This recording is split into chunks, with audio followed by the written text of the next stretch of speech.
Welcome, everybody, to the Heart of the Artist. I am so excited to introduce today's guest, Stacy Dyson. This feels like it is one of those things that is just epic and has been a long time in coming. And it's just, I'm getting chills all over talking about it. Catalyst over there, I see you. She's about to bounce out of her seat. Yes, it's awesome. Stacy, welcome. Thank you so much for being here with us today. Thank you. Glad to be here. You were telling a fascinating story just a moment ago before we came on camera about we are talking about spontaneity and planning versus being spontaneous. Um, and I don't know you very well yet. That's one of the things I'm excited to get to know you. So would you categorize yourself as more spontaneous or more planned? I Spontaneous is not in my nature, really. Um, and I come from, my dad was military, and I have four sisters, and I had a mother with a very, very organized mind. So planning comes naturally to me. Um, so what I normally do, I will make, a big picture plan. Now, within the parameters of that, yes, I can move from decision to decision or make, a new plan or something like that in the midst of, but there have to be parameters. I'm not comfortable with, you know, hey, let's just throw it all in a suitcase and go to Belize tonight. I mean, I can't do that. And even if I could, I wouldn't. So, what has been a circumstance in your poetry life that has sort of pushed you to the limit of your ability to plan and be organized and to execute things to your standards? Oh, Lord. Um, that would be my whole life.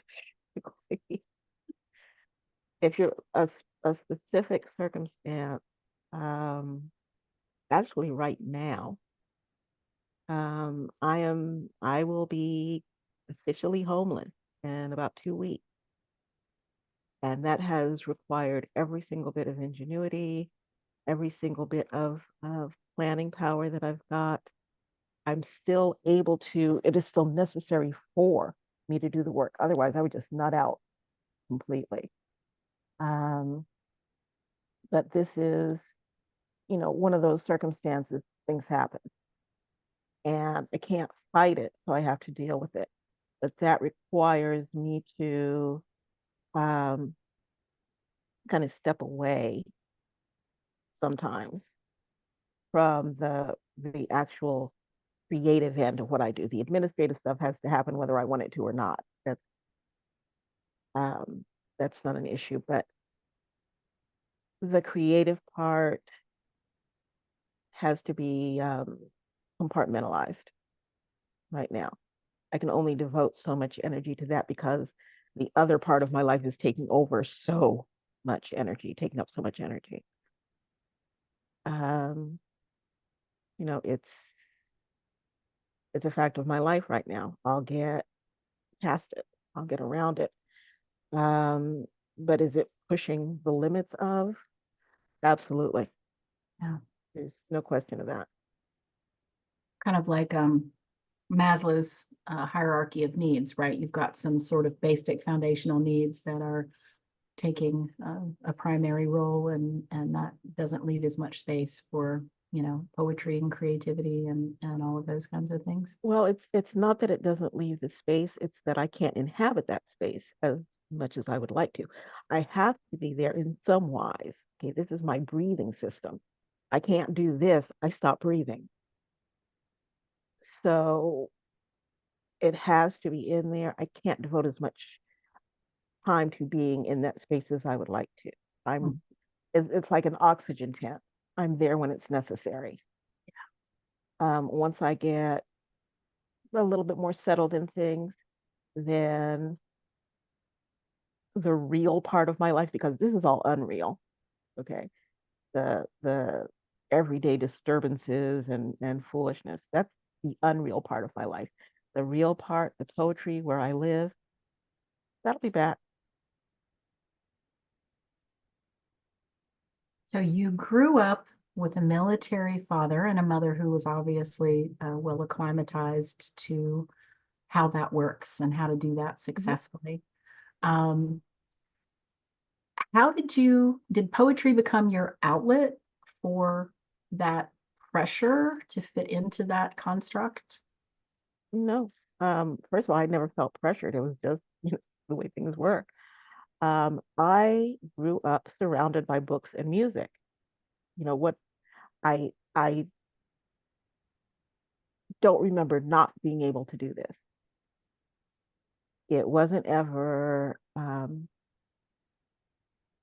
though it has in some wise and in some ways that sometimes in my life served as a coping strategy, but that's not why I do what I do or why I am what I am. It's because I was born this way. And while there are other things that I can do, I don't think I'd be able to do any of them as well as I do this. Books and music. Tell me your earliest memories of books and music. What songs, what books? Ah, gosh. The books were the earliest books I remember were, the usual stuff. I don't know if kids now read them, but um there was one that I don't know why had this mad catch on my imagination called Blueberries for Sal. Okay. And Blueberries for Sal was about a little girl, Sal, obviously, who went blueberry picking on the mountain with her mother and met a bear cub and its mother, who were blueberry, you know, picking at the same time. And it was all done in this really gorgeous shade of blueberry blue ink, the illustrations and lettering. So I remember that. When I got older, there were the Dr. Dolittle books, the Mary Poppins books, all that stuff. And I was a fast reader and I always read above my grade level. So, all the Newbery classics, all of the, like Robinson Crusoe and Treasure Island, and all that stuff. I remember finding and being enchanted by um, a children's version of the Canterbury Tales when I was in the sixth grade. Um, Shakespeare I had read by the time I was in the seventh grade. So those the words have always been there at varying levels. As far as the music, again, that's always been there. I do have a very vivid memory of me standing in a hallway with my parents and two of their friends singing "It's Been a Hard Day's Night" when I was about 3. Um, and then a lot of, a lot of it was what's now called classic R&B. Um, and then as I got older, oh, everything from, you know, a lot of gospel, spirituals, all the way to Bach, okay, jazz. And, then when I got older, this was before, radio stations were segregated as such, where they just played everything. So I could listen to, say, like Junior Walker and the All Stars 1 minute, and then the next minute I'd be listening to Patsy Cline. So I said it's all mixed up in there. I love it. Chat, look at the chat real quick and see what Catalyst found for you. Yes, that's the book. Absolutely. She's a genius, our Catalyst. Aren't you, darling? You're wonderful. She's wonderful. And the graphics. I hope you liked your graphic that she made for you. So beautiful. She does do good stuff. We love you, Catalyst. I remember when Teresa and I had our conversation, and it was so powerful listening to her talking about being a little girl in Louisiana and growing up in the pecan tree and thinking about, the social constructs of the time and everything that was going on with societal Mm. changes. And of course, she grew up in the South. Where did you grow up? Oh yeah. All over the place. As I said, Dad was Military. military. Yeah. So I wasn't in one school or one school system for more than 6 months until I was nearly 16, Wow. which was just fine with me. Um, but I was born in a little tiny place that nobody has ever heard of near the Canadian border called Moses Lake, Washington. And gosh, since then I have lived. It's easier for me to tell you where I haven't lived than than where I have. Um, so gosh, I mean, I grew up all over the place. My father was an honor guard at the White House for a while. So, there was a stay in Virginia, which I love. We were in Oklahoma, which I did not for a while. Um, I was probably in Colorado the longest because that's where my father retired. So from 16 on, pretty much off and on for gosh, the next couple of decades, I was in Colorado. What are the some of the things that you feel like moving like that does for you? What does that do? Because there are a lot of people that say there are negative things that we get from that, but what do you think are the positives? I had a blast, first of all. I mean, I now that I'm older, I realize the lengths that my parents went to make sure that we weren't, traumatized as such. First of all, I had four sisters. There was always somebody to play with. Okay. And we were all readers. So we would drive from post to post. Okay. I remember, station wagon, maybe old station wagon. And us girls would sit in the back, and a lot of the times we were reading or we were singing. Okay. Sometimes, my father would just say, girl, sing something, and we would all break out into, whatever song happened to be on the playlist. Um, so I loved moving. I loved being somewhere different. It taught me, first of all, how to be flexible. And it taught me that certainly taught me that there's more than one way to look at the world. It also taught me people are basically nice and basically good. I've never gotten away from that. Even when horrible, horrible things are happening, people are basically good. It's the rotten things that happen that get all the attention, unfortunately. And yes, I know there are horrible people in the world doing horrible things, but that's not what I can't go through my life believing that that's how everything is. I learned how to adapt to just about any living situation. Um, I learned that mothers, even though I've never been one, mothers have a lot of dirty tricks up their sleeve. Um,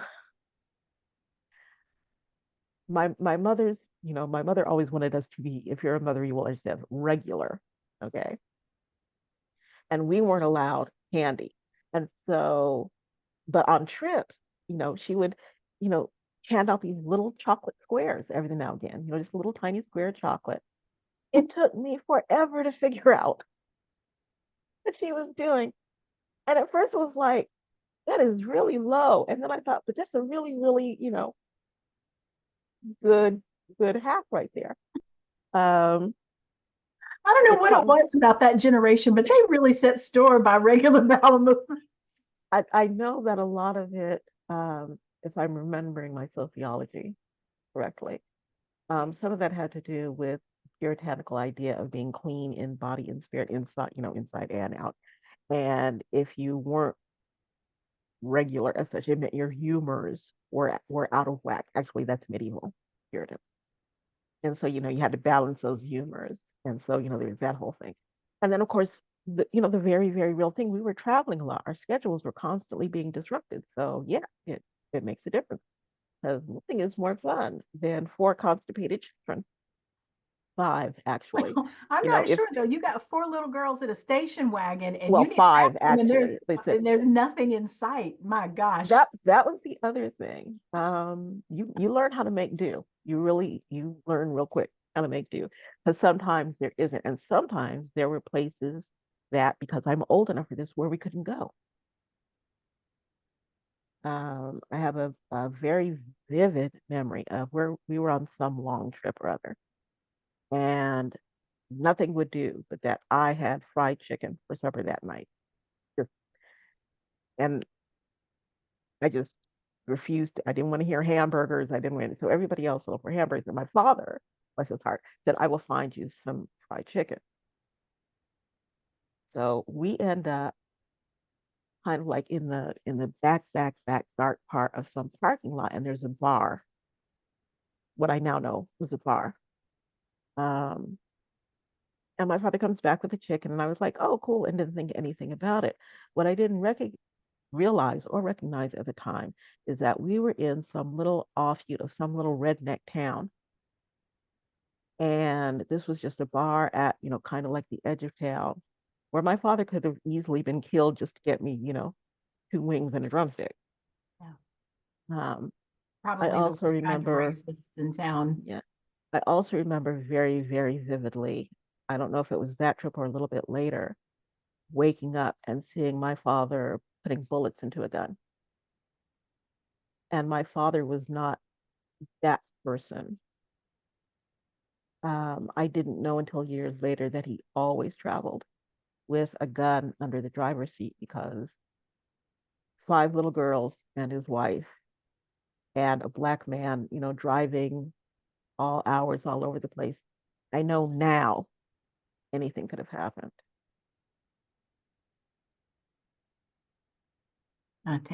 Take a minute to let that. Damn it, you people always make me cry. Teresa does this. Says, "You're a crybaby." I said, "I know, I can't help it." But that just, I mean, I used to cry your over dad's heart, like, oh my gosh. my father was very, very protective. Um, and there were things, I when you're a kid and you're raised a certain way, there are just things that you take for granted. My father my father, unlike me, was a very spontaneous guy, and so um, he he was forever taking us to the movies. My father had grown up, when you could go to the movies, with a dime and get three bags of popcorn, a box of Raisinette, and see two movies, back to back. And he would take us to the movies, and just about every week. And we were supposed to go and see some Disney movie had just come out. Like, good Lord, Snow White or Cinderella. I mean, something, one of the really, really early Disney movies. And he had gone into town to get the tickets early. He comes back and he says, "We're gonna have to see the movie later." And there was kind of like, but we didn't stress about it too much. And he put us all in the car and we drove somewhere, that was unusual. But again, Dad was kind of spontaneous. Didn't find out until later that when he went to go and get the tickets, he found out that there was going to be a Klan rally and a march later on, Wow. and he didn't want us anywhere near it. So he came, got us out of there. So, again, a lot of what I know now, I just thought were lessons in flexibility and Yeah. lessons in being prepared then, ways to be able to adapt yourself to the world and the surroundings then that I presume most parents teach their children.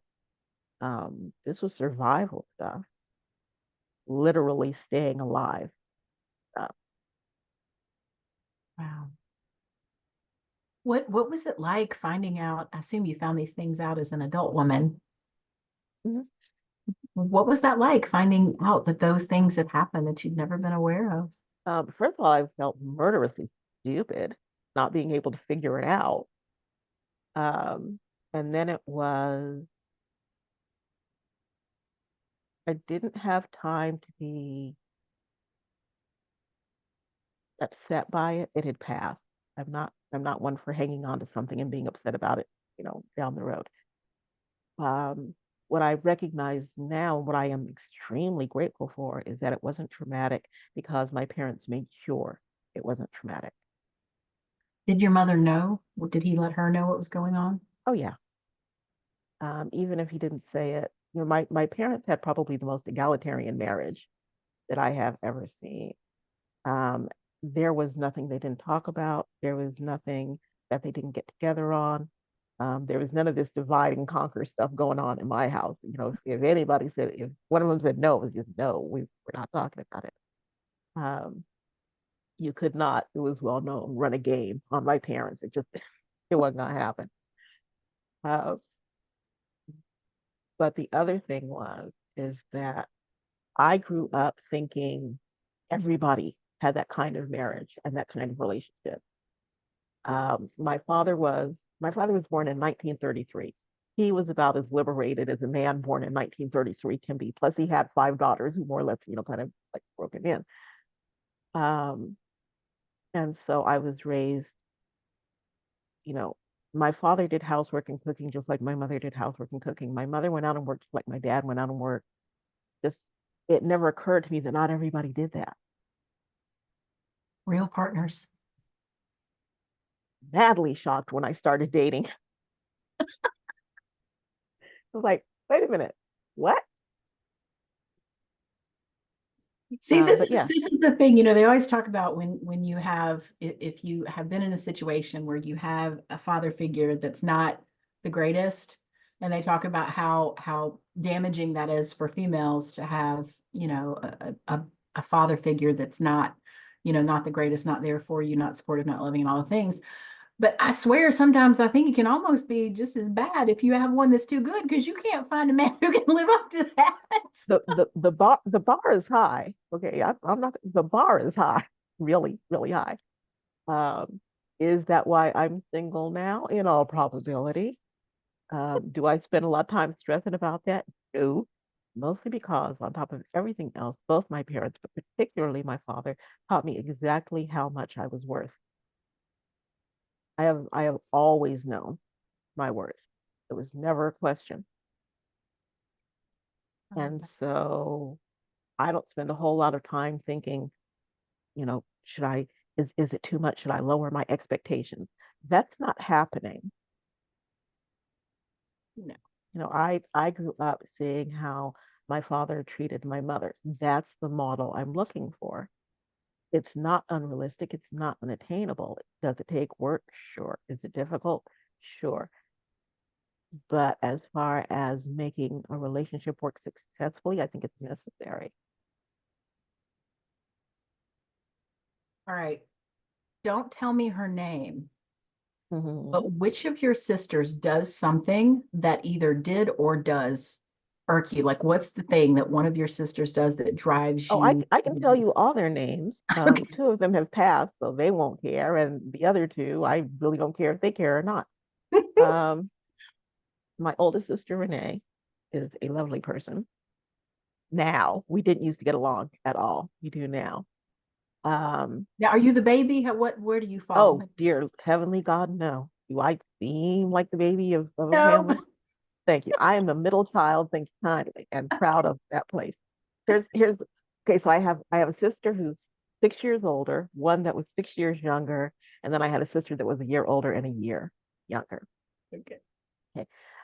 Renee, my oldest sister, is it's not so much an issue now since she retired, but Renee used to be a systems analyst and she thought about numbers the way I thought about words, and we just could not connect.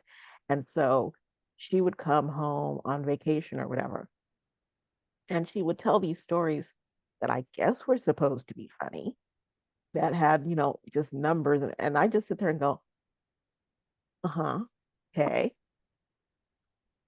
But she'd come to my poetry readings and fall asleep. So, things even out. Um, she, for a very long time, we said she's changed. Was a very black or white person. There was no middle of the road for her, and that just used to drive me completely insane. Um, Zeros and my ones will get you every time. Yeah, my sister Brenda. Um, Brenda will get something into her head and not let go of it. It doesn't matter if it's wrong or not, or if you can prove it's wrong or not. She has no sense of, how shall I say?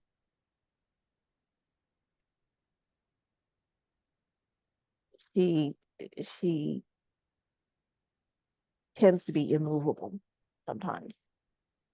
And when the evidence is right there in her face, even if you front her with it, she tends to be unrepentant sometimes. So that makes me a little bit crazier than I, you know, need to be. The sister that was younger, both of my younger sisters have passed away. So the sister that was younger than me, Jackie, messiest person I have ever lived with in my whole entire life. If that child knew what a Swiffer or a dustpan was for, I never saw any evidence of it. Drove me out. You know how they say in every relation there's a Felix Unger and an Oscar Madison. Oscar Madison would have been horrified by my sister. Just just uh um plus she was, on a more serious note, she was everything that I'm not. Um, she was madly racist and she thought what I did was stupid. And that I didn't. He told me once, "Oh, people just give you things. You don't work for anything." So, yeah, we weren't close. My youngest sister, my baby sister, Rhonda got all of my father's math brain and that analytical tick tick tick tick tick sort of a brain, and had a very very strong sense of this is my world. Everybody else just lives in it. So yeah, oh, baby sister, you know. Um, but she was breathtakingly beautiful, which annoyed the living hell out of me. Um, but um, mostly it was just that Mary. I think she held herself tighter than she needed to. And I am not a, oh, let's let it all go, let's be loose sort of a person. But she always seemed a little bit more tightly wound Mhm. than I thought she needed to be. And that used to make me nuts. Yeah. So how was it that you girls were allowed to express your displeasure with each other? Because I'm not getting the picture that your mom and dad were ones to let y'all just go at it arguing. Oh no, no, no, no. Um, Mostly it was just when we were upset with each other, there might be, a little verbal tussle because we weren't allowed to hit. A little verbal tussle kind of back and forth, and then it was just, go off to your individual corner and sulk until you get it, get over with. We didn't, for the most part, even with, as many of us as there were, spend a whole lot of time disagreeing with each other. It just, you know, I don't believe in arguing, so, never mind me. Um, when you've got two sisters who believe they're always right, then they don't really argue because, what do they have to argue about? Um, you've always got the peacemaker person in there. So, there was that. And so when we argued, it'd be a matter of, a few minutes, whatever like that. Didn't lay hands, none of that stuff. Um, and then, just kind of, you got it out of your system. There was a lot of, I remember getting really, really mad. I can't remember which sister. And I had been reading Little Women. And so I went and emptied out all of her bureau drawers, which was somewhere in the book. I can't remember where. And it seemed like a really, really good, comeback to me. So it was like, hey, here. Um, there was, the predictable, tattling and da da da da, all that stuff. But as we got older, it was just kind of, if you're going to be an idiot, I'm not going to talk to you. Just walk away. And then, like I said, the older I got, like I said, I don't argue with people. I just don't. Like, fine, whatever. And I walk. I don't have time. Are you like your mother and your dad was like your go-to? when you had questions about Depending on things? what the if it depended on what the question was about. Mhm. Um, boys and romance, and all that stuff. Um, I would go to my older sisters, or okay, my older sisters taught me how to car flirt. Oh, hold on, hold on. I'm unfamiliar with car flirting. Please tell me about Oh, car flirting. honey, okay. You So got to here's tell the me what deal. this is. I don't know. Okay, so car flirting is always about attracting attention when you're in a moving vehicle. Okay. And so that can be anything from flirtatiously, tossing your hair out the window to a cute little flutter of the hand to, some serious eye contact, while you're waiting for the light to change. The whole science to it. Um, and so they said my older sisters taught me um, how to car flirt, how to deal with guys. There was some stuff, there's always school stuff. Well, the cool thing about having sisters so close in age was they'd either already been through that grade or sometimes with that particular teacher. Okay. And so there was that. But for the big stuff, yeah. Usually my father, because my mother was my my almost exact opposite in terms of temperament. She was very, very emotional sort of a person. I, oh, Shocky, honey, I can teach you how to bus flirt. That's I got that one down. Um, my father was my temperament, calm. Think about it. Is it worth your time to get, wound up about and then do whatever it is you're going to do? Okay. And so because I have a very, very low tolerance for when people are going through some things, I would go to my father.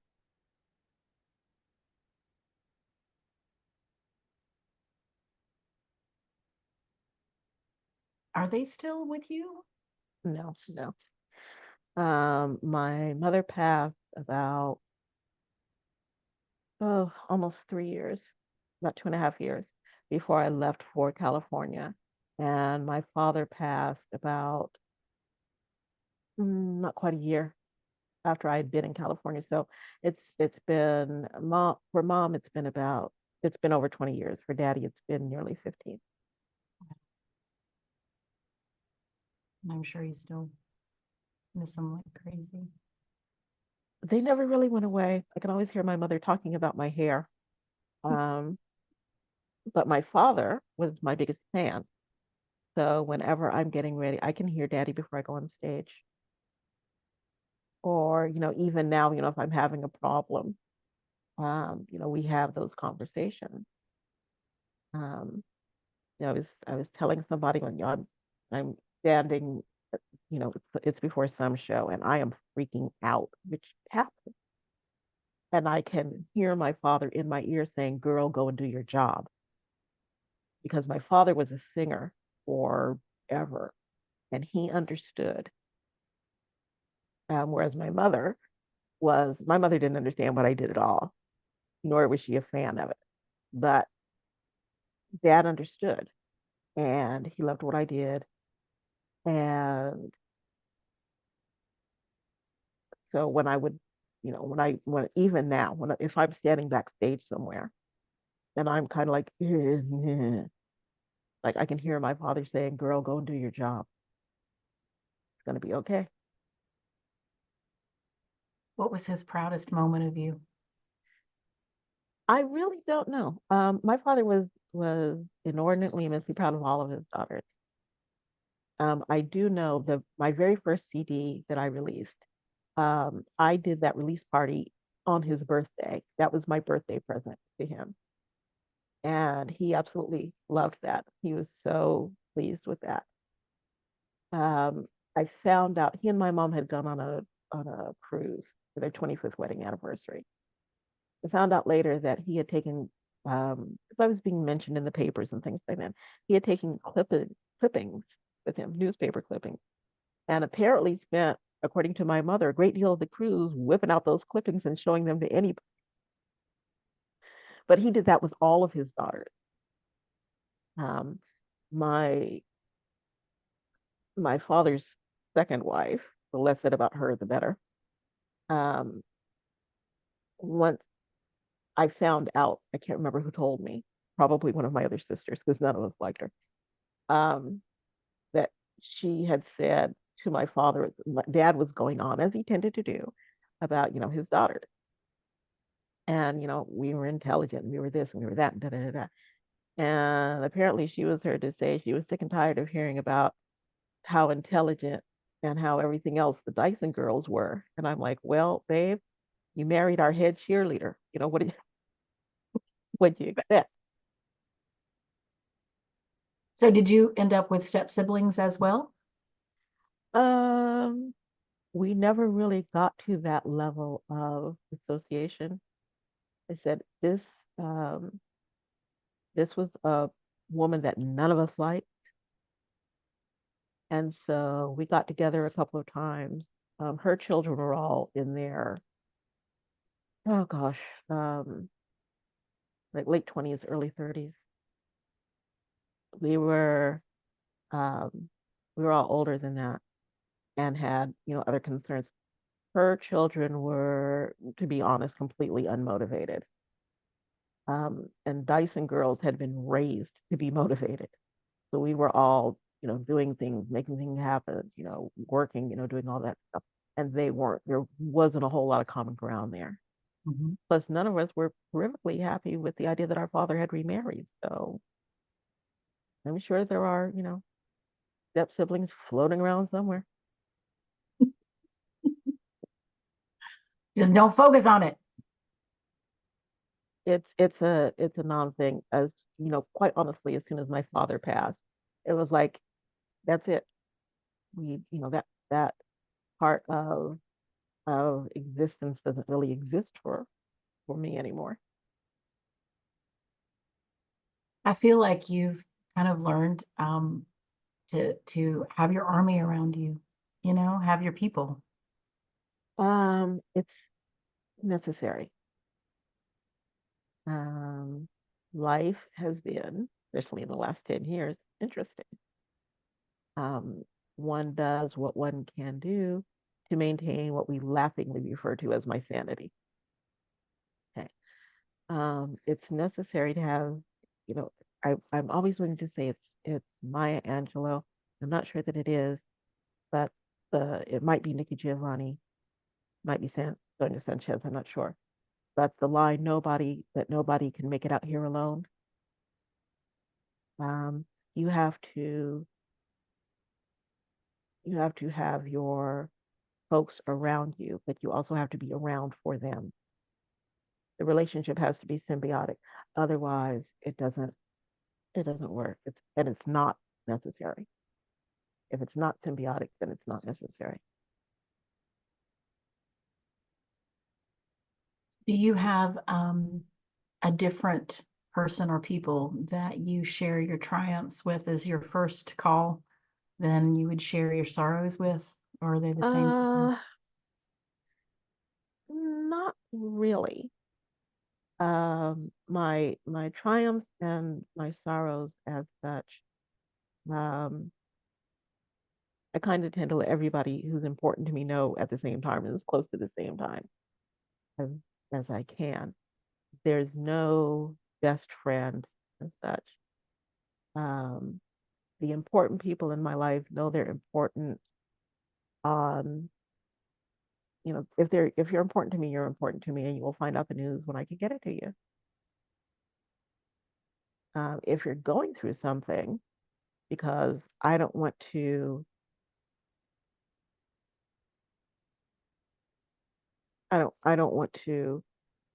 let it seem as if my joy should be taking over your grief or sorrow over something or whatever it is, then I'll probably wait to let you know whatever it was.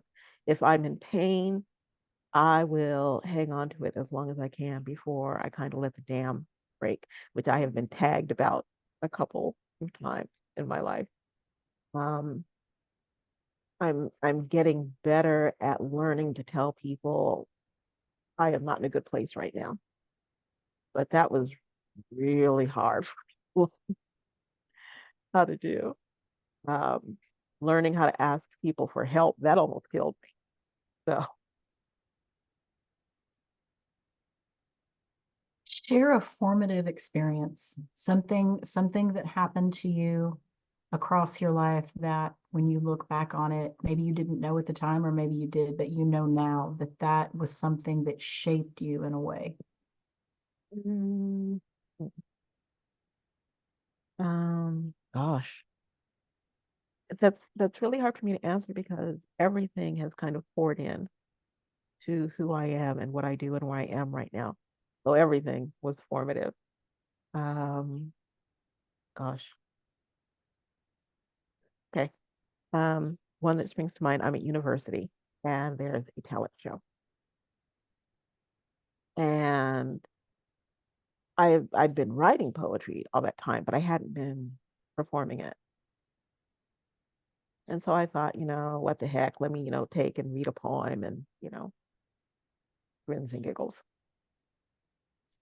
So I go ahead, I did a poem, they applaud. Okay, cool, fine. And on the way back home, my roommate goes, "How did that feel?" And this voice with all this awe in it. And I said, it was fine. And she just stopped and looked at me and she said, "How can you be so blasé about this?" And I said, "What? I read a poem. Okay, it was, the the the earth did not shift, the wind did not stop blowing. What's the?" And she said, "Your first standing ovation." And I said, "My first what?" And she said, "You got a standing ovation." And I said, "Really?" They said, "I thought they were just standing up because the room was crowded and they were out of chairs." Um, and it was really interesting for me after that, because like, oh, um, gosh, people were actually moved by something that I said to the point where they, got up. And it wasn't even now, it's not that I'm chasing the applause. I have better things to do with my time. But the recognition that something in you moves because of something that I say, yeah, that's forever transformative. I'm forever surprised by that. And to be honest, I tend to sulk a little bit when it doesn't happen because there are times when it doesn't happen. So you've accomplished, a tremendous amount, and but I can't imagine that you're done. Oh no, not even close. I told people, when I hit 65, I'm only middle aged. I intend to be around for another 65 years. It just annoy the crap out of people, pretty much. Um, it's interesting for me to kind of go back through my career and look at the transition point. The biggest transformation point for me, and there have been some big ones. The biggest one was absolutely COVID because the poetic voice that I had been using from the time I was 5 until the time I was, you know, almost in my 60s changed. Um, and that was terrifying and very unsettling, but it was necessary because I couldn't be, I spent a great deal of my career, my earlier career, being conciliatory, you know, be nice and bring folks to the table that way. But I'm sitting here watching folks get murdered, watching people get lynched, watching, bullets fly into bodies that look like mine for no good reason every single day. And you and I both know that's not hyperbole. This was happening every single day. And so it very, very much became a question of diplomacy is not going to get you where you need to go. You can't, conciliatory is not going to get you what it is that you want, and it's not going to change everything. You're going to have to be more outspoken, more vehemently outspoken than you are right now. Otherwise, nothing that you're saying or doing is going to make a difference. And I was born, I was reared, I was raised to make a difference. You don't just get to sit around in the world and just be in your own little cocoon. Make a difference, do something. And I was raised very, very much with that ideal.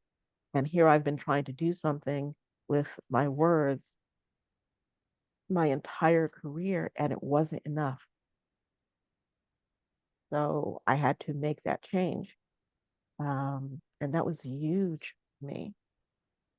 And there are still times, where I read some of the stuff that I wrote then. I read my first, what my nephews call real book, Lovely and Suffering, came out during then. And I read that now and it's like, whoa, who is this chick? Because I didn't know her. Um, she has a much rougher, much more raw edge than I do. And she bleeds a little bit more freely than I am used to letting people see. Um, she's a lot more raucous than I ever was, ever am. You know, I have to remind people all the time. My friends know this. Um, some of my fans know it. The person that you see on stage is not me. The real me is under a tree with an Agatha Christie book and a can of Coke Classic. Okay, very definitively giving off a vibe. Don't bother me, please. Okay, basic introvert. That's not me on stage because I can't be. Okay? Do your job. Yeah. This it is my if my job is, and it is, to get information out there, I don't get to whisper about it.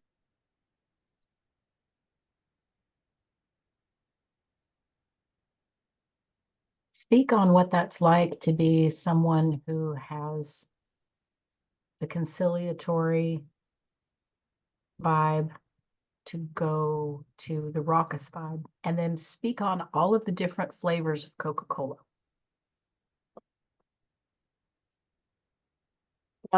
To go from the conciliatory to the raucous, um, it's not anything that I have to think of. I don't have to consciously switch it on. It just happens once I'm on stage. Um, and the minute I'm off stage, it's off. I am truly not that person. Um, left to my own devices. The the big cost comes if I don't give way to it. I will suffer for it. The performance will suffer for it, but I will become physically ill. I'll get headaches and things like that. Um, so it's I learned a long time ago, just let it run. Does it get me in trouble? It has once or twice. Do I care? Not at all. Um, and then as far as the different flavors of Coca-Cola, it's Coke Classic or nothing. I take it back. I really do like Mexican Coke because there's less sugar in it. Um, and I don't buy it because I would drink it all the time, and I'm trying to, when I was younger, and now that I know, very stupid. I used to drink a 6 pack of Pepsi a day. Okay, sometimes 8, 9 cans if I was having a really stressful day. And at some point, my body just said, "Look, we're no, dude, that's not working." And so I cut it down to like 2 cans a day, which even now is too much for me. So now I'm down to, one mini can of Coke per day, sometimes two if I'm stressed out. Um, some of that was a health decision, and some of it was just this is not good for you.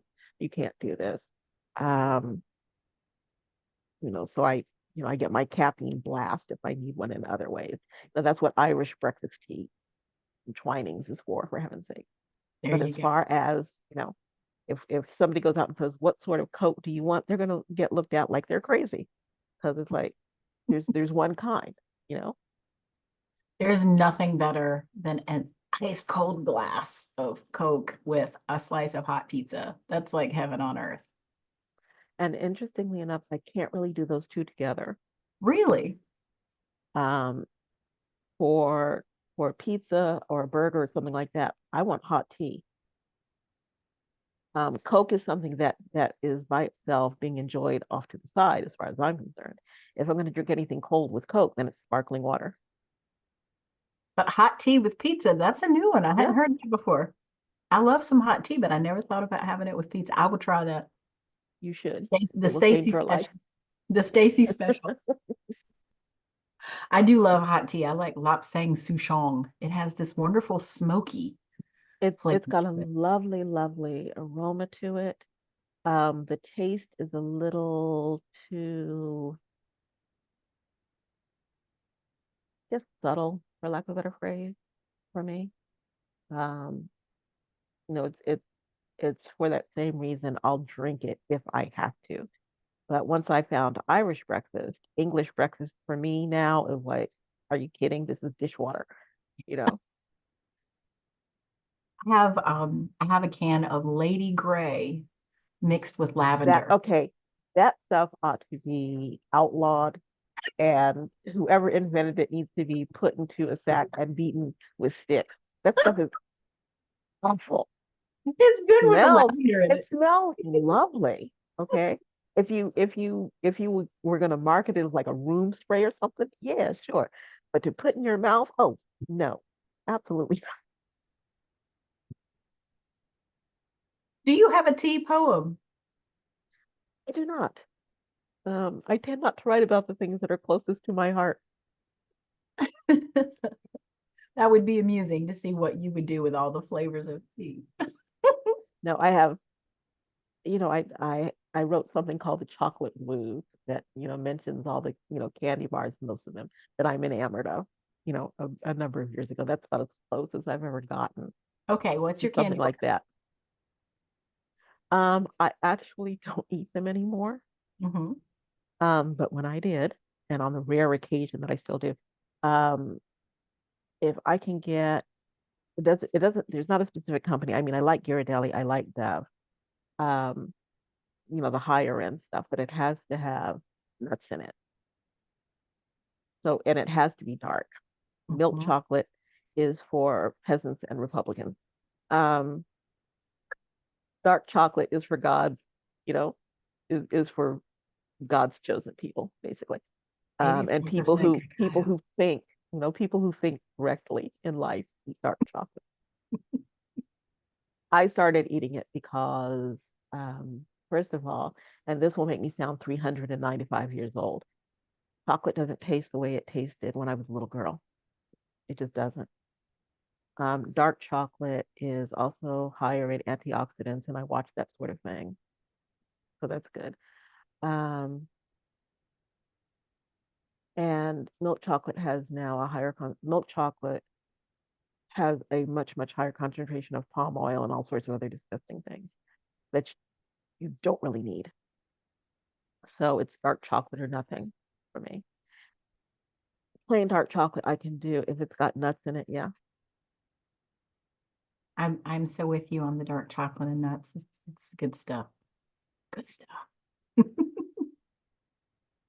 So, talk about what you've got in terms of upcoming projects. I mean, I know you've kind of got some personal transitions going on right now, but what's in the long view? Finishing my third book, which is called Because the Sun Would Not Move.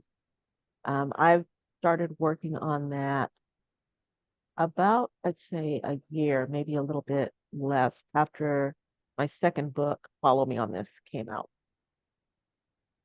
And a number of things happened to just basically interrupt my life. And so I couldn't write.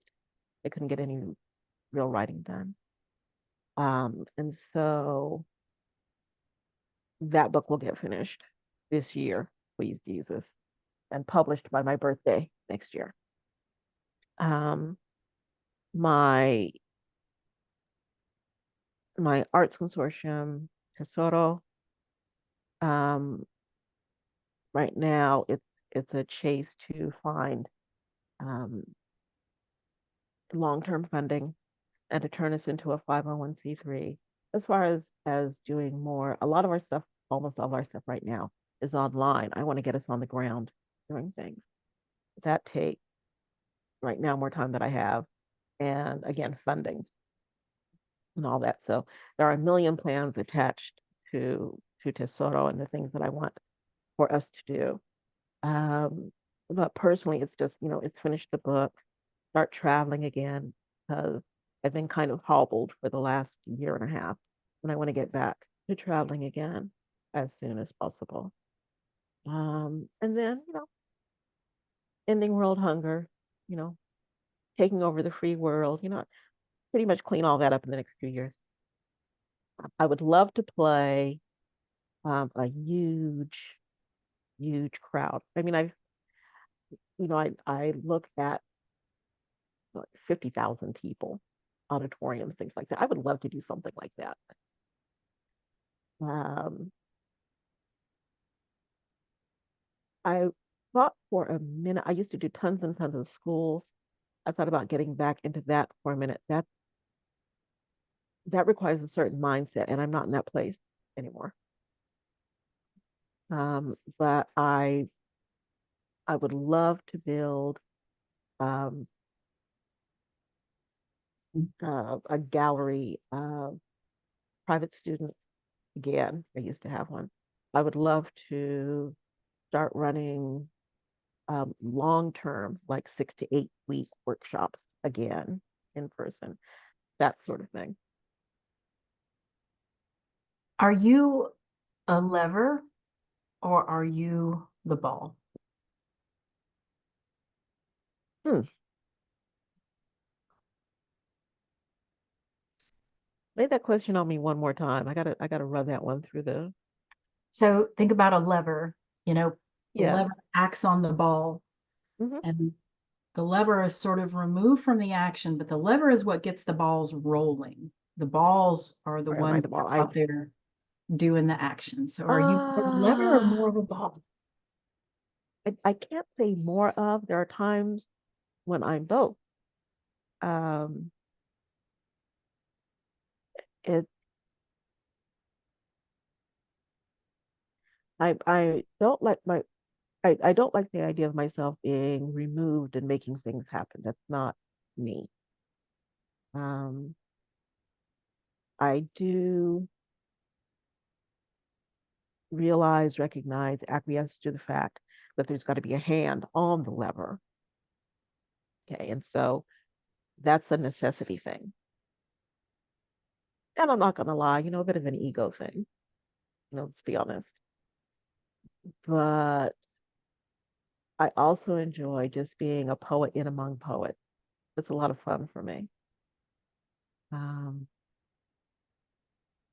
I love the idea of being in that swirl of minds and words and creation. That's the best. Is it that moment of actually creating it, or is it that moment of sharing it, or like which part of Both, it really? Yeah. both.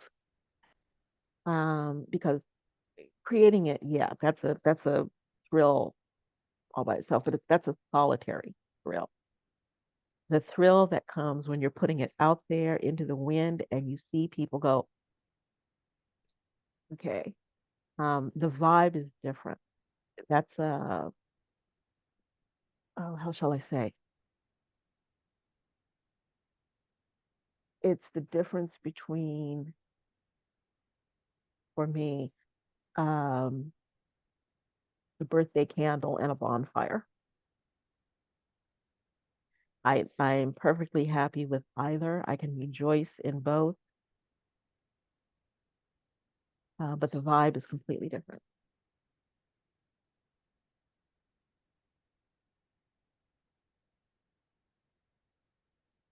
What do you most want to achieve? Oh gosh. Um, I want to, I mean, a lot of it I have, quite honestly.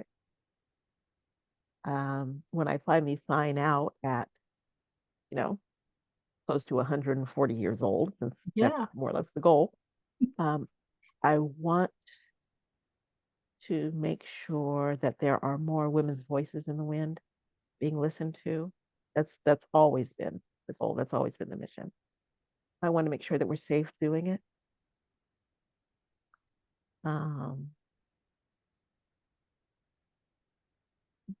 I want to help create, well, I can't say create, um, encourage, push, teach the notion that yes, art will save the world because I believe that it doesn't just change things, it has the ability to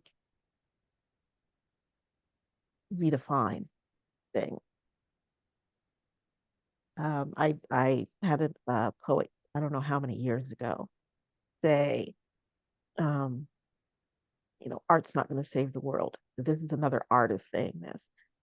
It's like you need to get out of the biz if you believe that. It's the only thing that's going to.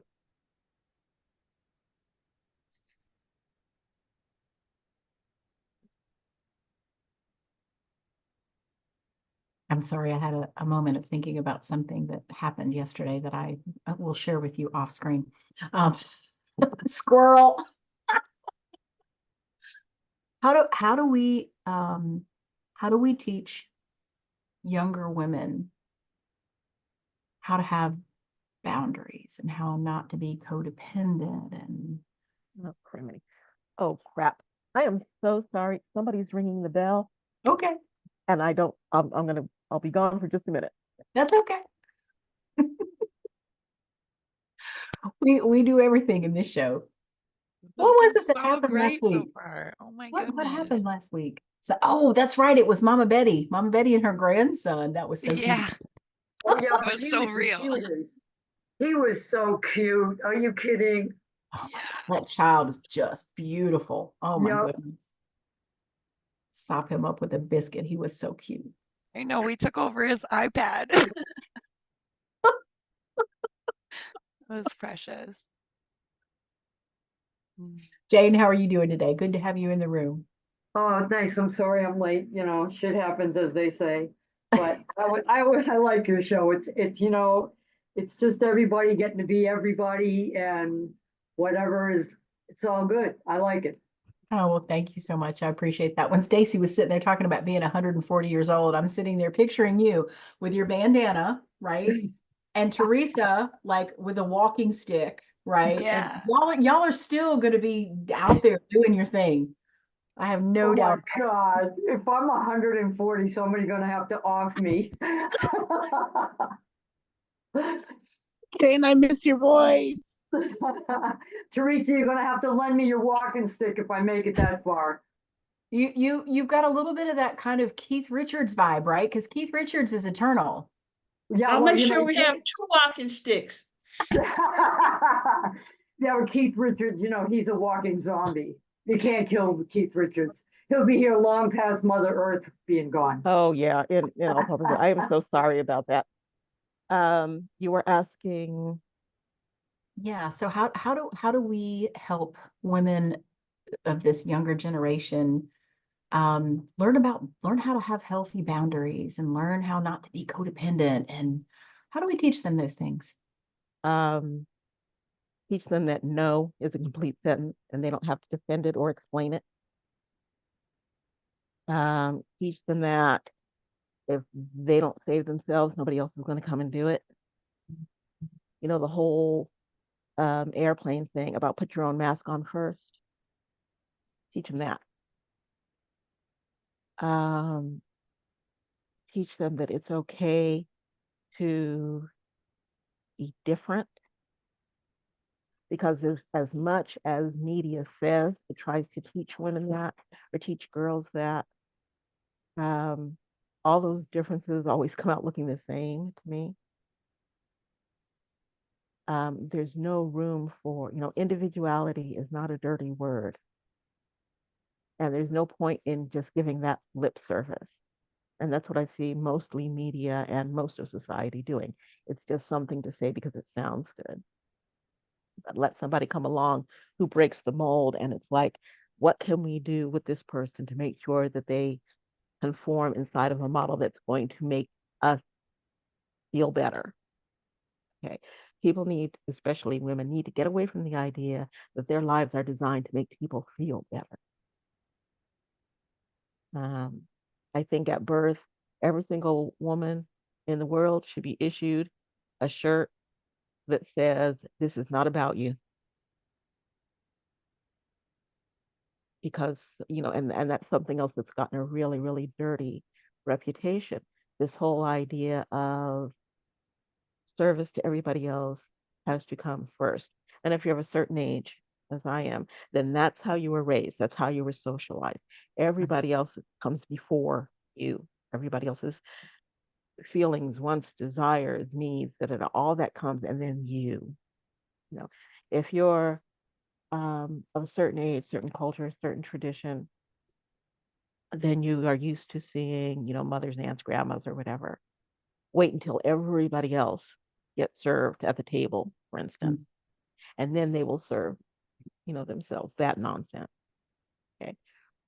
That's a lovely idea as far as the laws of hospitality, that shouldn't apply to every single other area in your life. The whole idea of inconvenience yourself, demean yourself, deny yourself to make somebody else feel better, to make somebody else comfortable, even if you're not going to be. We're not talking about not sacrificing. Everybody makes sacrifices, and everybody makes sacrifices for other people. And depending on, that's fine. Folks do what it is they need to do. But as a culture, as a society, we need to stop telling young women, yeah, you can be all of that stuff that you want after you have served everybody else.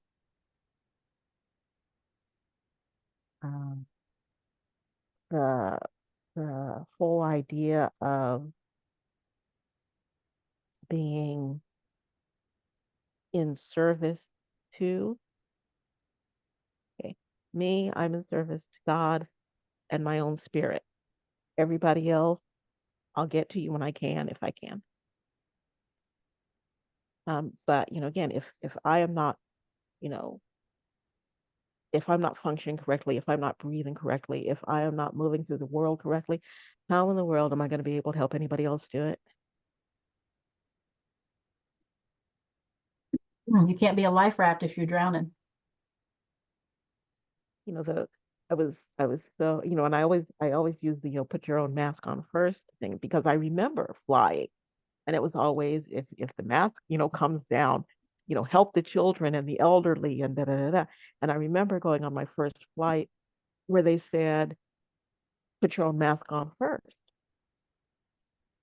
And I remember how many people were, especially women, were absolutely scandalized by that. We don't help everybody else before we see if we're going to live or not. Okay. Um, the whole idea of throwing yourself off a balcony or down a volcano to save the entire village or the kingdom is lovely and romantic, but it's kind of hard on the female pop. Talk about using inspiration um, as a tool to bring about change.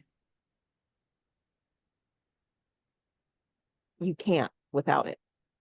I mean, because ideas need to be constantly rewired. People need to be constantly rewired. And if there's not something that inspires them, if there's not something that, as much as I hate the word, empowers them, then you're just giving them lip service again. Active change, active participation, both depend on inspiration.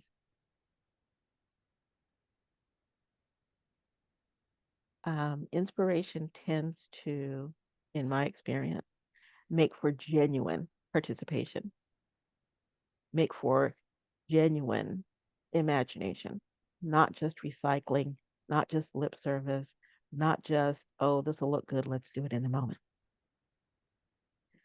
And whatever it is that that inspiration happens to be, that has to be genuine as well. Okay. Um, telling a little kid, clean your room because it will be better when you're an adult. There's nothing inspiring about that. Okay. Um, do the right thing, because it's the right thing and it will make you feel morally good. That may be, but that's like hearing clean your room. Make change because change is needed. That's just stupid. Of course it's needed. How are you going to affect that? You make change because it's necessary and it's mandatory. Okay. I happen to need some French fries this afternoon. That's not necessary or mandatory. So let's be real careful about how we use the word need. Okay. It has to be inspiration has to be fresh. It But has to if be those French constantly fries are reinventing itself. self-care, if those French fries are self-care, then you're allowed to need those fries. I'm just saying. I will give you that one. Um,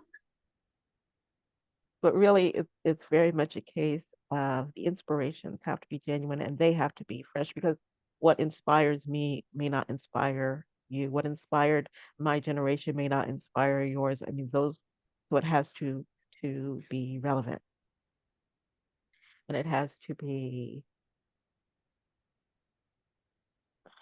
I'm not going to say it has to be. It would help if it was creative.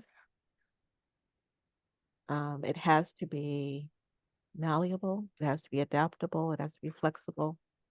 All those things. Um, as all mandatory things in life are, as all necessary, truly necessary things in life are.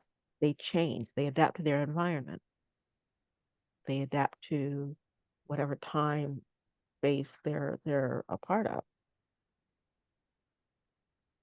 Tell me your best piece or pieces of advice that you would give to young women who say, Stacy, tell me what are the magic beans of existence?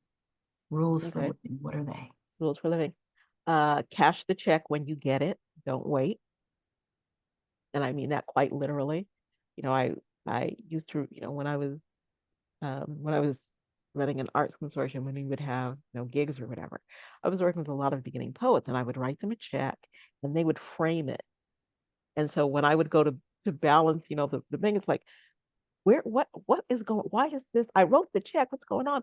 And I actually remember calling this one young woman and saying, I know, did you not get the check? She said, yeah, I got it.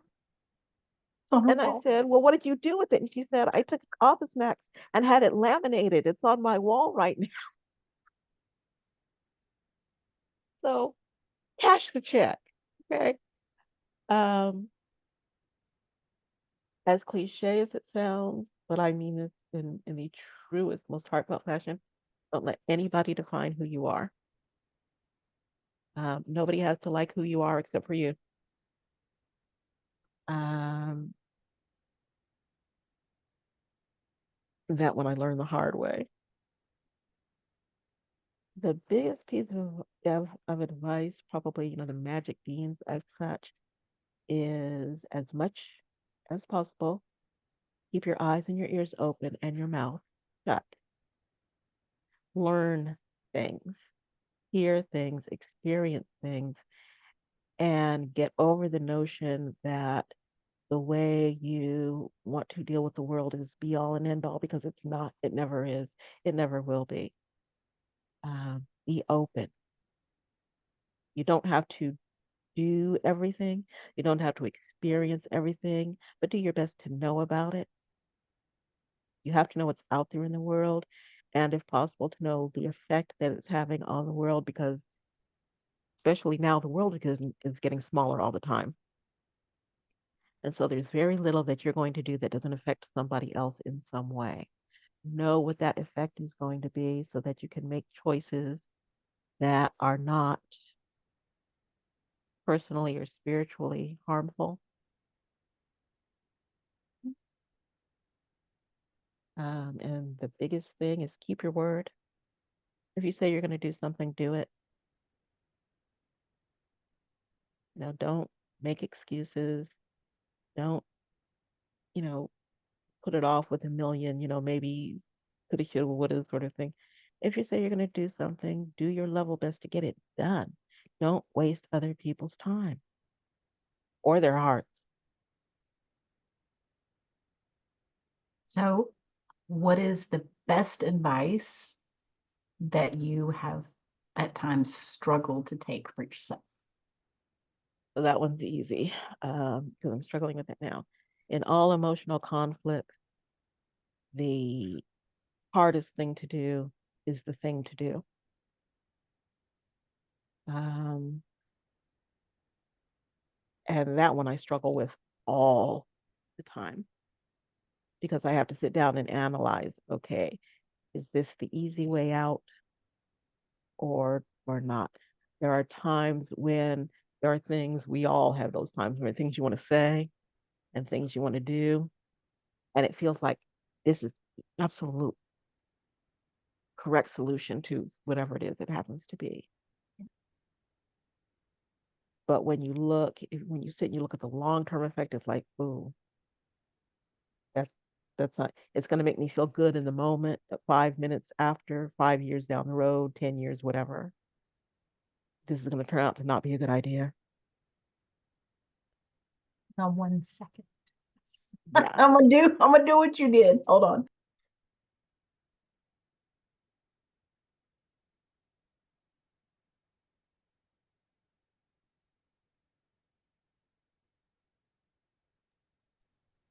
There she So is. our friend Nemo Soom has just arrived. We are Mhm. going to play poker. But I was going to Okay. ask you a question that he actually asked me once. Okay. So he and I and Chanson were on mic one time, and Chanson, if you've not met him, is going for the world record of writing haikus, Mhm. which at last count I think is around 11,000 or something like that. And Some Chanson was ridiculous about number. halfway. He was about halfway through.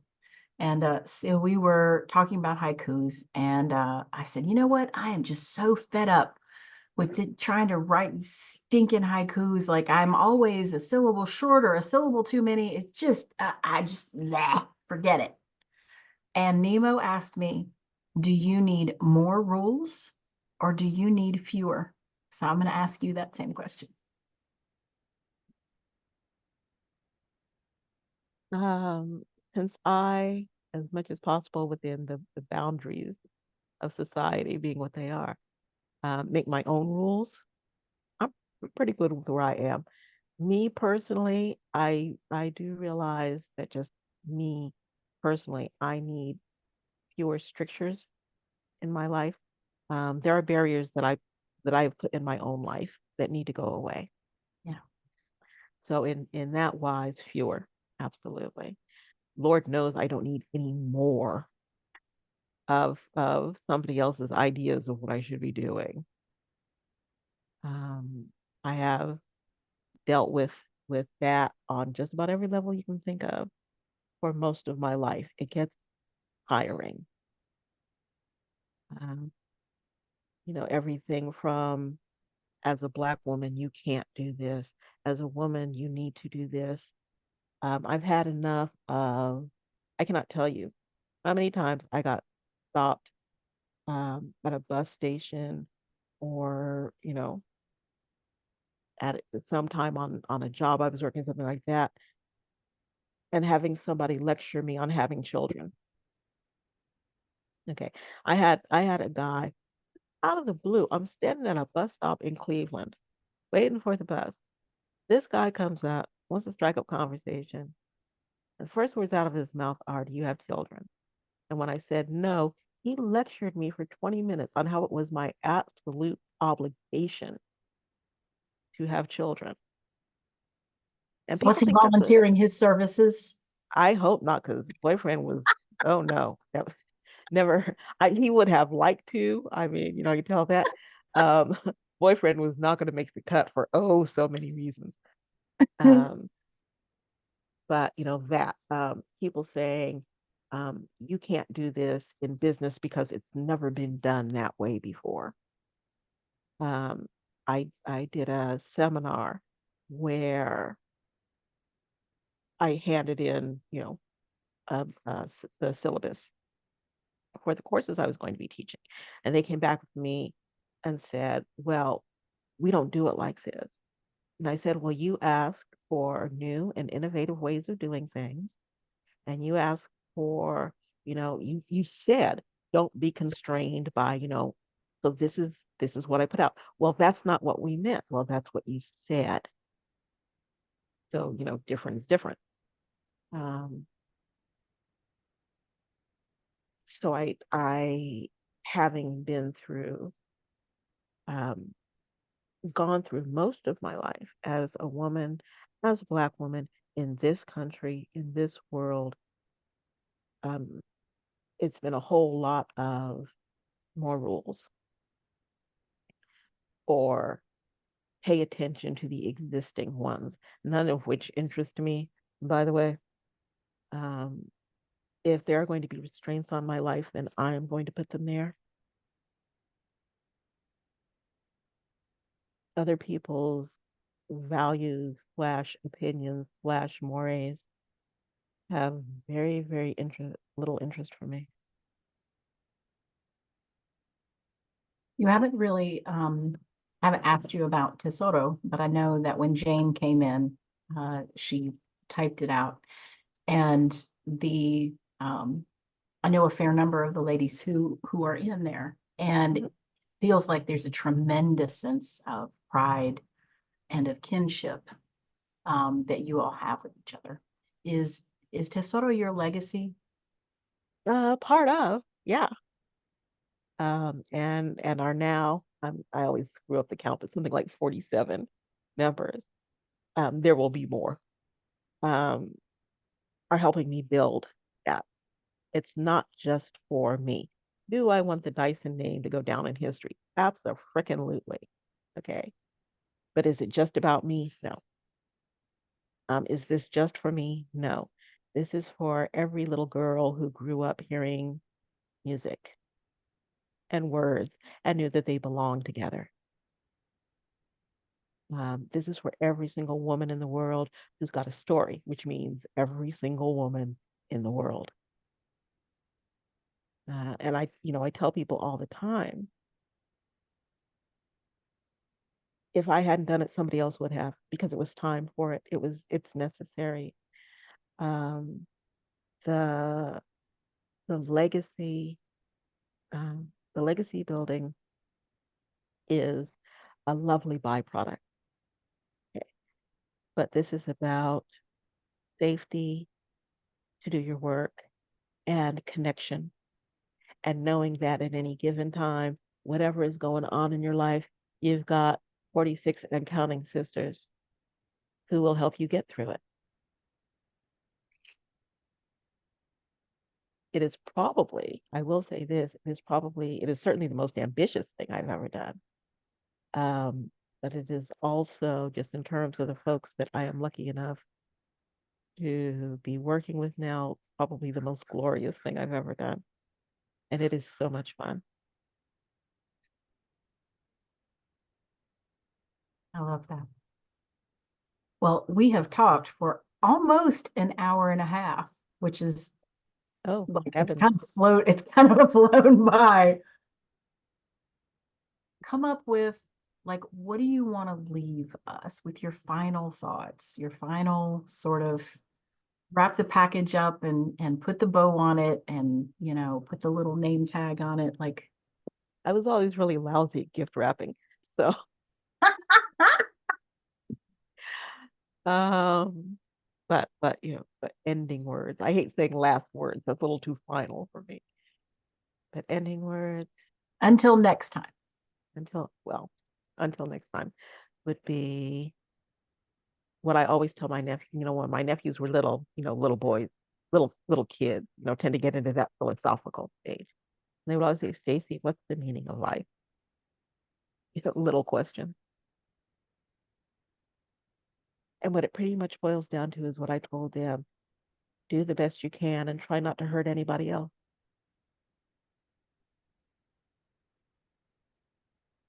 That's it.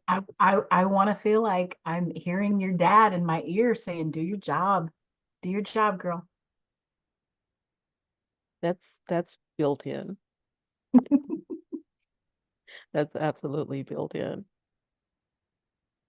But mostly it's, do the best you can, not to hurt anybody else.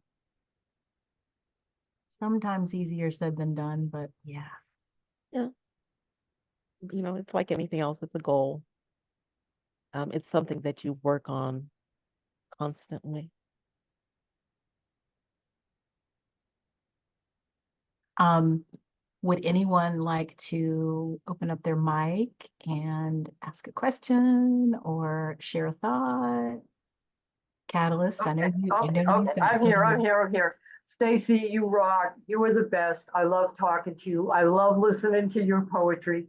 Tesoro is your baby. It was your idea. You've enlisted all these amazing women. I give you a standing O. Yes. Aw, thank you, darling. I appreciate that. I'm gonna be good. I'm not gonna mess with you. You know I love you. But I am going to ask you to please spit something. Please read something. I love hearing you read. Just one piece at least. Okay, I can do that. Let's see. I am reading off my phone. This is how cool and innovative I am. Um, I don't. I only started reading off my phone very, very recently, and it's still weird for me because I don't totally trust. Well, not even totally. I mean, I don't at all trust technology. Okay. I was telling somebody last night if I could go back to writing my poems on, parchment paper with a quill pen and then riding from town to town on my, faithful steed and singing tra la la in between, yeah, I'd be doing that. Okay. Do not let the aliens come disguised as Black women, please. Because if TV is all they've studied, then they be dragging fake nails, fake hairs, and loud, yes, queen interruptions in normal or polite conversations, or just to be loud and ignorant for no good reason. If we need to be that way, we always have a good reason. They will say they've studied history and x-ray so they know what we are composed of, but you can't x-ray pain or burden. There is not enough history to tell the truth of how we're daily betrayed by a country we help build, still maintain, and are tasked with saving. X-rays can't depth heart or image mind or exist quietly, constantly, simultaneously, on ice and in fire on the regular. Please don't let them come in as Black women. They won't know where the finger snaps go, right? Where the laughing and heartache go, right? Where the laughs fit, right? Where the burden of learning to be, to know, to take care of, go, right? Let them come back as something innocuous or innocent. We are neither of those. Let them come back non-threat and unprepared. We are neither of those. Let them come ready to marvel and want to be and fear, not just a little. The only folks on the planet who truly understand what surviving on this planet really means.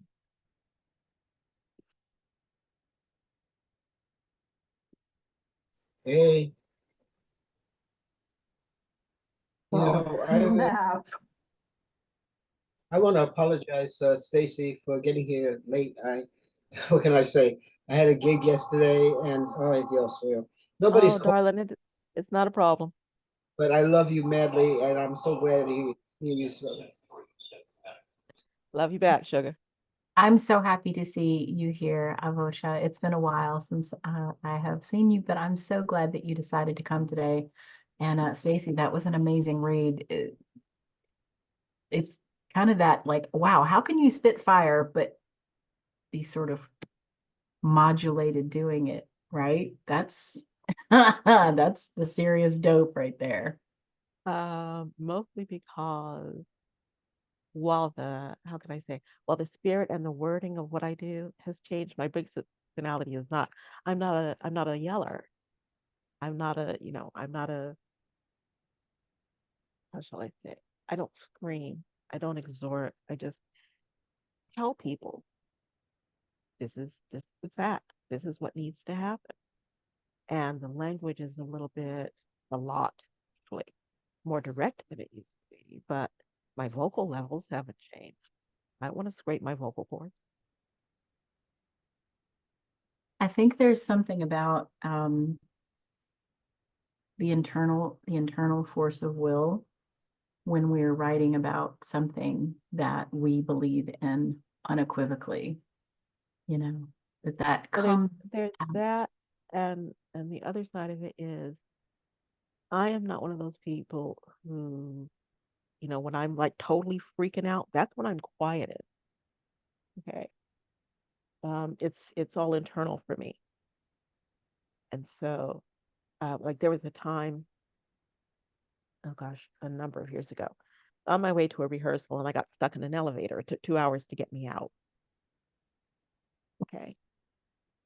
And while they were figuring out how to get the doors open and how to get a ladder down to me and out to the elevator had fallen from, what was it? The fourth floor to the basement. And it Fell, was a Sunday. fell. Um, fell is the wrong word. It descended a little bit more quickly than it needed to. It wasn't, I didn't Ooh, get hurt. I didn't fall. Um, but like I said, it was a Sunday. So first they had to figure out who to get a hold of because the people in rehearsal wondered where I was. And I'm, there, yelling, hoping somebody can hear me.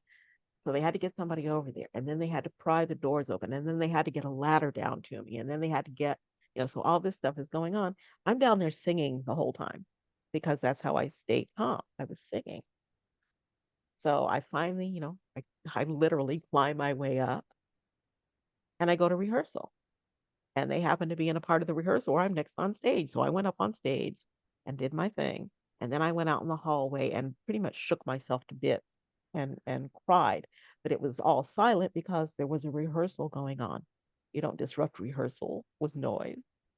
And I pulled myself together and went back out on stage. So, you know, you you pay for that sort of control. Because yes, I do believe in being very, very controlled or as much as possible. You pay for that later on in headaches and insomnia and nosebleeds and all sorts of other charming things. But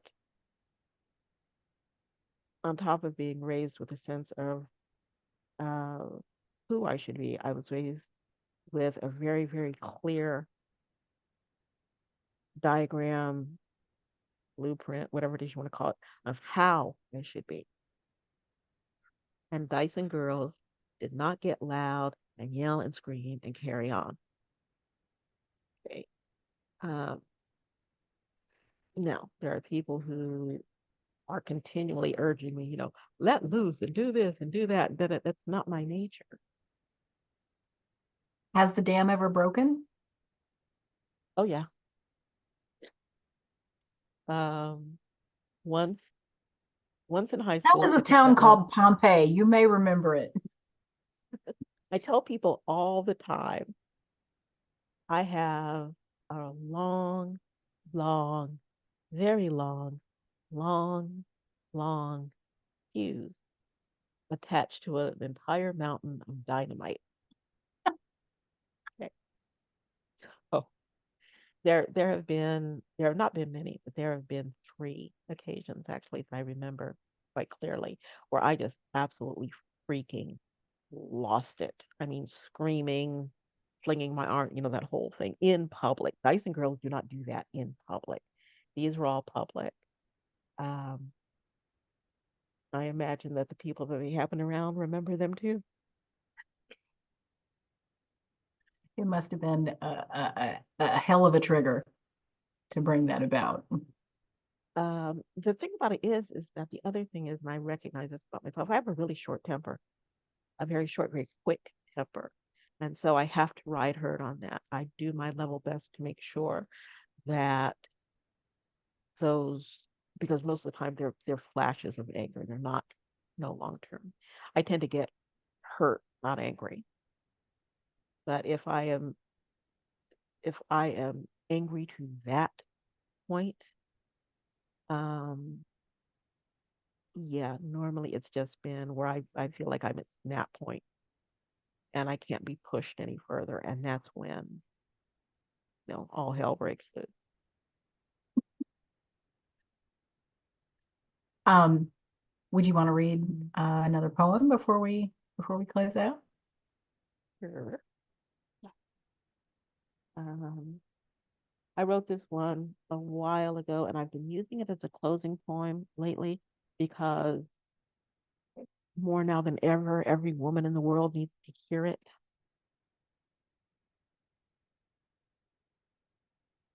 A butterfly trembled along the edge of my finger.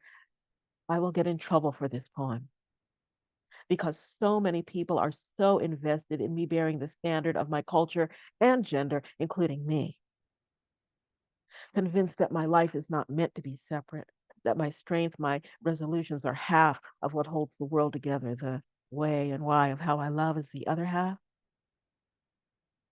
A Cassandra birthed by perseverance, attitude, and the lyricism of a million different promises, I do not have the luxury of saying no thank you. And if the battle sounds ceaseless and unending, that's because it is. But sometimes I have to breathe just for me, sing just for me, and ignore the fire news from all my sister girls' battlefields. Be beautiful, be intelligent just for me. And today a butterfly landed and trembled along the edge of my finger, and the world did not fall down, and the world did not fall down, and the world did not fall down. I know, I know, I know. I should be fighting, praying, working. I understand what I owe my life as a Black woman. I understand the call in my blood toward gospel stained windows and pews washed in sunlight and salvation. I know I owe my career, my life to the women who knelt in those pews or ones like them after a day of being on their knees, feeding their children, patting their backs, thighs, and shoulders so that that sack of groceries did not cut and chafe, so that that child had one soft place to lay down their head, so that they could relieve the ache of holding up the sky and have the world every now and again. Lord, I know there is a debt to be honored. I know. I know. But today, a butterfly trembled along the edge of my finger, and I took a breath, and the world did not fall down, and the world did not fall down, and the world did not fall down. I should be on my knees, praying till angels' wings are broken from the exhaustion of carrying my messages. I should be marching, marching, marching in a tide of righteousness against people who will not acknowledge the rights of others or think they own other folks' decisions. I should be on stages shouting my truth, singing my hope, telling stories for the brains and hearts worldwide who are empty, aching, tired, hungry for a chance to speak. And I do. I will, I shall, like every other woman in this world. We do, we will, we shall, but some days, some days, not many, some days a butterfly, shivering color and light and scented of small miracles, falls gently out of the sky and explores an entire world in the palm of your hand. And between one stroke and the next, you can hear your song for just a minute, your heart beating for just a minute, your soul warming just enough to take you through the day for just 1 minute. Breathe, Breathe. Breathe sister, breathe warrior, breathe mother, daughter, love. Accept the blessing. Just stop. Let a butterfly tremble along the edge of your finger. The children will be fed, work get done, your love, loved. It will be done because it has always been done. You know this, accept this. Stop for just that one moment. Stop, breathe for just that one moment. Stop, breathe for just that one moment. Stop, breathe for just that one moment. And the world will not fall down, and the world will not fall down, and the world will not fall down.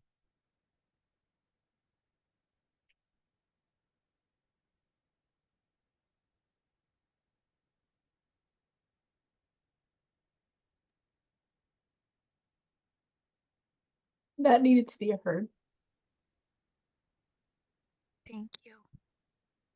You are so welcome.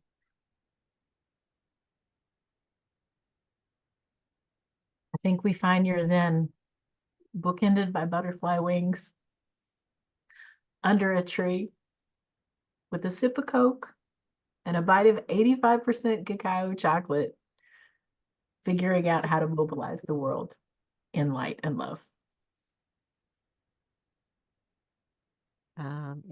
It's a nice vision. I think we all want to come sit under that tree with you. You can do that. Make sure to bring the Coke. I will. No, nobody gets in without a Coke. Original Coke only. That's right. None of this N- n- space Coke. They have Oh, space Coke. What does girl, space girl. even taste like? Okay, there are some abominations in the world that should not be mentioned between twilight and dark. Okay, just no. I No. have a TikTok video on abominations. Bojangles down here in the South came up with a meatloaf biscuit. I had to do a TikTok video about that. That was not right. I'm trying to get a visual on that. I'm not even It just does not compute. I okay. You know, this is like what was it I read across the other day? Um, it was a fried a fried peanut butter and pickle sandwich with cheese. Uh, Exactly. That's the same look that I had on my face. Was like, what? okay. I, you know, Somebody's pregnant and having a problem craving something. uh, Know what? Peanut butter and pickle cheese. somebody's having a problem, absolutely. Because And Avocha, what are you drinking? You look like you're drinking bionic liquid. Whatever that was, it was glowing like rocket fuel. I don't even know. Puerto I Rican, think that's what she's drinking. Is this woman's schedule? Yeah, that's what it is. It's rocket fuel. Girlfriend does not Puerto sit Rican down. real coffee, not American. Wish you had some coffee. It's coffee. I have what happens is I like my coffee cold, unlike a lot of folks. So I make big pot of it and I put it in these old honey jars, and that's what you see. Puerto Rican coffee. Rocket fuel. No what do you call the stuff they put in this stuff here, preservatives, none of those little poisons and what have you, but it's very strong and I love it. I love it. That's And awesome. it is sent to her by folks who harvest coffee who live way, way up in the hills because she sends them things. So as I remember the story, they sent her a huge box of Chef's Kiss, primo coffee, and told her that she would never have to buy another bag of coffee as long as she lived. Did I get the story right? Yep, as long as I didn't drink any more Cafe Bustelo, which is not Puerto Rican coffee. And they don't have anything to worry about it. This particular one here is Cafe let's see, Colarte. And so it's just beautiful. But my favorite one is one Cafe de Aquí, which is from Utuado. And I love it. Fantastic. Well, thank you for sharing that. That's an awesome story. You got your cold coffee in your honey jar. I think that's what I'm seeing is the reflection off the honey jar with the Mhm. light. Yep, because It I'm seeing makes it it, now too. yeah. Yeah. It's like, wow, what is she Now drinking? when sparks start coming out of it, then we're gonna have to have a conversation. But for right now, No. Is there anything else you would like to share with us before we end our time?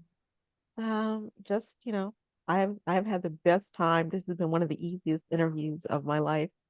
Thank you, Whisper. I really appreciate this. Thank I you I so need much. I needed a blessing today, and this was it. Well, thank you so much for being here. I do feel like it has been a long time coming, and I have appreciated it so much. Like I said, you and I really had not had the chance to talk or be in spaces together, and just absolutely have loved listening to you talk about your journey. It's really wonderful. And I've said this a couple of times, but I love how our poetry community has these like pillars, right? I think pillars of strong women, Mama Betty and you, and Teresa and Jane. Like we have these pillars, of this just fantastic, strong female energy. And we love that, everybody loves it. And like the guys all think that, y'all are all freaking awesome and give you praise, and all of us, and I'm right there, I'm kind of right there with you in age, but it's like, I'm like, we're like fangirls kind of, right? It's like kind of a fangirl thing. And I freaking love the fact that, we've got We all people do that for each other. I mean, yeah, I tell my disorder women all the time. For a lot of our shows, I just sit there and fangirl for a couple hours. I mean, yeah. I love that we're fangirls of, because we're not venerating, 20-year-olds, right? We're not venerating that young energy. We are venerating crone magic. well, it's woman magic. I don't, the age is irrelevant, really. If you got the spark, you got the spark. And so I will applaud any of that any day, anytime. Like a tea that's been brewing in the cup for a long time. Well, It just gets as long as it's brewing, that's the thing. I love it. Well, thank you guys so much for being here. This has just been an absolutely fantastic conversation. I have enjoyed it so much. Catalyst, please jump in. You haven't gotten to say much this round. Oh, I've just been over here fangirling myself, like just all that advice. It's just I have so many young women inside my heart and mind, and they all just were like, "What? Like we could be somebody?" Oh,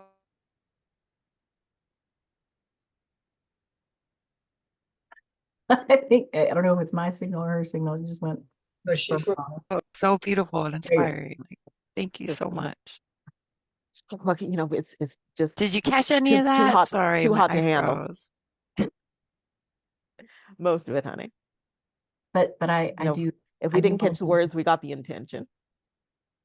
but I do want to give you lots of props for creating that space for women to be creative and lead and inspire others and bring other women along, because long after you're gone, 70 years from now, that will still be going.